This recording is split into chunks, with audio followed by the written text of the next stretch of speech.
अस्सलाम वालेकुम। आज हम डिस्कस कर रहे हैं पैनिक रिपोर्ट और पैनिक रिपोर्ट हम डीपली डिस्कस करेंगे। हमारे पास आज 14 प्रो है और मेरे पास इसमें पैनिक रिपोर्ट जो है मेरे पास 0x1,40,000 मिस 2 को जो मेरे पास एरर है, जो मोस्टली ये एरर होता है बैरोमीटर का। आपके पास चार्जिंग फ्लेक्स के अंदर जो बैरोमीटर होता है, आपके पास क्या होता है कि जब आपके पास रिस्टार्ट में डिवाइस आती है, आप लोग तो चार्जिंग रिबन चेंज करते हो और पैनिक रिपोर्ट आपके पास खत्म हो जाता है, डिवाइस ओके हो जाती है। मैं जो डिस्कस कर रहा हूं, मैं इसका हार्डवेयर डिस्कस कर रहा हूं। लॉजिक बोर्ड के अंदर जो इशू आता है, मतलब आपने चार्जिंग फ्लेक्स चेंज कर दी, उसके बावजूद भी आपके पास पैनिक सेम है। अब हमने सबसे पहले तो ये जानना है बैरोमीटर काम क्या करता है। बैरोमीटर मतलब किस लिए होता है चार्जिंग फ्लेक्स के अंदर। बैरोमीटर जो एक्चुअली यूज में होता है वो एल्टीट्यूड के लिए, जीपीएस में हेल्प करता है और एयर प्रेशर में। अब मैं जो ये डिवाइस है मेरे पास, इसका मैंने सेम बोर्ड पे सीपीयू भी रिवॉल्व कर दिया। उसकी वजह ये है कि मेरे पास सीरियल डेटा इसका मिसिंग है। अब सीरियल डेटा का मेरे पास जीआर मिसिंग नहीं है और ना सीरियल क्लॉक का जीआर मिसिंग है, मेरे पास वोल्ट मिसिंग है। अब अगर सीरियल क्लॉक की मैं बात करूं तो सीरियल क्लॉक पे मेरे पास 1.28 वोल्ट, अगर आप चार्जिंग फ्लेक्स की देखो जो यहाँ पे सीरियल क्लॉक मेरे पास 1.28 वोल्ट कंप्लीट आ रहा है, ठीक है। लेकिन सीरियल डेटा में मेरे पास 520 मिली वोल्ट मेरे पास आ रहा है। तो मतलब 520 मिली वोल्ट आ रहा है, तो उसका मतलब सीरियल डेटा मेरा एबनॉर्मल है। और इसका कॉज एबनॉर्मल का जो होता है वो चार्जिंग पोर्ट, जब वाटर डैमेज होती है तो मोस्टली क्या होता है कि बैरोमीटर सेंसर वाटर डैमेज हो जाता है, बोर्ड बच जाता है। लेकिन सम केस में क्या होता है कि आई2सी लाइन हमारी एबनॉर्मल होती है, इंटरनल रिवॉल्व कर दिया। इवन अगर मैं इसको स्वैप भी कर दूं तो ये सेम ही रहेगा, ठीक है। डिस्कस करने का मसला मतलब ये है कि ये जो पैनिक रिपोर्ट है बैरोमीटर का जो बोर्ड से मतलब आपके पास आता है, इस पे फिर ये कि टाइम वेस्ट ना करे। ये आई2सी इंटरनल इश्यूज है सीपीयू से, और ना ही इस पे पैसे जाया करे। मतलब अगर इसका सिंपली चेकिंग का मैं आपको एक तरीका बता देता हूँ। अगर आपके पास मल्टीमीटर है तो मल्टीमीटर में आपने क्या करना है कि आपने इसकी चार्जिंग पोर्ट जो चार्जिंग वो है एफपीसी है बोर्ड के अंदर, ये जो पहला हमारे पास ये पेन है, ये सीरियल डेटा हमारे पास 1.28 वोल्ट एग्जैक्ट हमारे पास आना चाहिए। और दूसरा हमारे पास है सीरियल क्लॉक। सीरियल क्लॉक पे भी 1.28 वोल्ट हमारे पास एग्जैक्ट बनना चाहिए।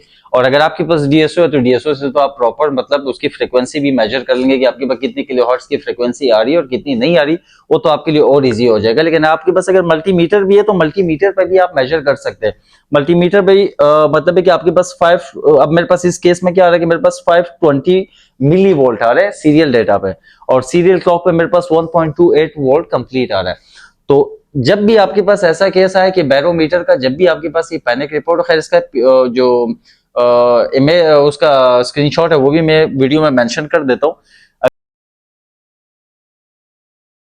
अगर आपने जब भी आपके पास रिस्टार्ट इशू आए, ये वाला जो मैं आपको मेंशन कर रहा हूँ, सबसे पहले आपने पीसीबी चेक करना है। पीसीबी आपने चेक करना है, आपने सब सीरियल डेटा और सीरियल क्लॉक उसका एग्जैक्ट जीआर और उसका वोल्ट 1.28 वोल्ट आपके पास एग्जैक्ट आना चाहिए। और फॉर एग्जांपल अगर आपके पास 1.82 वोल्ट एग्जैक्ट आ रहा है तो फिर डेफिनेटली आपके पास चार्जिंग केबल का मतलब है कि प्रॉब्लम है। तो फिर आप चार्जिंग केबल आप अपना चेंज करें तो आपका प्रॉब्लम सॉल्व हो जाएगा। ये है हमारे पास इसका फर्स्ट पिन है, मेरे पास ये सीरियल डेटा हमारे पास, और ये हमारे पास सेकंड पे सीरियल क्लॉक है। 1.82 वोल्ट इस पे एग्जैक्ट हमारे पास बनना चाहिए, 1.882 वोल्ट एग्जैक्ट इस पे हमारे पास आना चाहिए। अब मीटर मल्टीमीटर में तो आपके पास जीआर आ रही होती है, लेकिन जीआर के बाद आप वोल्ट भी चेक करें। अगर वोल्ट आपके पास एग्जैक्ट आ रहा है तो उसके बाद डेफिनेटली आपके पास बैरोमीटर मतलब आपके पास चार्जिंग फ्लेक्स है वो खराब है। लेकिन अगर आपके पास वोल्ट फॉर एग्जाम्पल उसमें पीसीबी उसमें लॉजिक बोर्ड में नहीं आ रहा, तो फिर आप सेम बोर्ड पे सीपीयू एक बार रिवॉल्व करके ट्राई करें। अगर सेम बोर्ड पे सीपीयू रिवॉल्व करने के बाद भी आपका प्रॉब्लम सॉल्व नहीं होता तो उसके बाद स्वैप करने की ट्राई तो बिल्कुल भी ना करें। ये आई2सी इंटरनल इश्यूज है, वाटर डैमेज की वजह से सीपीयू में बनती है जो कि रिजॉल्व नहीं होती। Thank you so much. इसी तरह अगर आप मुझे टिकटॉक पे देख रहे हो तो टिकटॉक की बायो में मेरा यूट्यूब का लिंक है, आप वहां पे मेरा लिंक ओपन करें, मेरे यूट्यूब पे जाके सब्सक्राइब करें मुझे, क्योंकि इसी तरह की डिटेल वीडियोस अभी हम मजीद मतलब जो पैनिक रिपोर्ट के हवाले से हम उसको डिटेल के साथ डिस्कस करेंगे ताकि किसी को फायदा भी हो सके। और डिटेल वीडियोस मोस्टली हमारी यूट्यूब पे अपलोड होती है, टिकटॉक पे हमारी शॉर्ट्स वीडियो अपलोड होती है, और एक हमारी फेसबुक पेज पे जो आईफोन एक्सपर्ट टीम के नाम से हमारा फेसबुक पेज है, एक उस पर हमारी डिटेल वीडियोस अपलोड होती है।